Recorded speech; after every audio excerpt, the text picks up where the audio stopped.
have decided to extend the IUI camp for the month of June as well.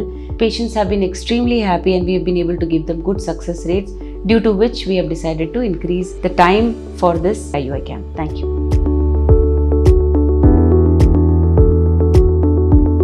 I am Dr. Suvarchala, Scientific Director with Ziva Fertility Centers. Let's talk about how to calculate your monthly cycle and ovulation. To understand this, you have to understand that a normal period takes about 28 days to 30 days. As in, day 1 of your period is known as the first day of your period, and from that day, the first day of your next period in the next month, that is the duration of your period cycle. So remember that a normal period cycle takes about 28 to 30 days.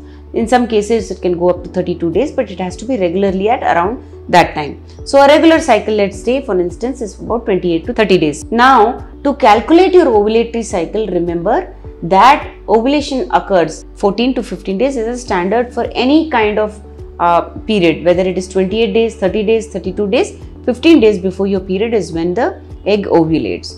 But it's very difficult to go back in time, isn't it? You can't go back and calculate 15 days and then decide to get pregnant around those days. So it's very critical that you calculate your periods very regularly. Every month make a note and see to it that you get a rough estimation on the number of days it takes for you to get the next period. And then from there, estimate when you may be ovulating, that is 15 days behind in time. That way you can plan for the next month. What you can do is around the time of ovulation, which is 4 days here and there, you can have unprotected intercourse and try to get pregnant. This is very simple and it's called as tracking your ovulation. So first you track your periods, then you track your ovulation and plan around those times. So that's the first thing to do. Second is, there are many luteinizing hormone testing kits. Now what is luteinizing hormone? This is a hormone that is, that rises, that peaks when the egg is ovulating. It's a very critical hormone, and what you could do is get a LH kit, the luteinizing hormone kit at home, and use it, add some urine first thing in the morning to the kit, and you will see whether the luteinizing hormone is rising or not. If it is rising, it means that your ovulation is happening and you can try for pregnancy around that time by having unprotected intercourse. So that's a very important thing. Then there are many basal temperature monitoring thermometers available. It's proven that when an egg is ovulating, the body temperature rises by about 0.5 degrees to 1 degree, and checking your temperature around the time of ovulation will also give you an indication whether you are ovulating, and that is also a very good hint for you to have intercourse and try to get pregnant.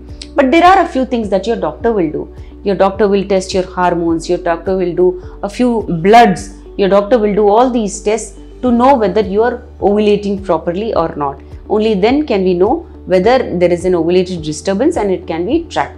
Your doctor will do tests of thyroid, prolactin. Your doctor will check if you have any PCOS conditions and treat you for those. So there are a few things that will happen at your level, and there are a few things that can go to the next level by the intervention of your fertility specialist. If you want to understand more about these issues, please feel free to contact us, take an opinion and come to Ziva Fertility Centers. Thank you. A lot of effort has gone into making this video. Please like and subscribe us. Thank you.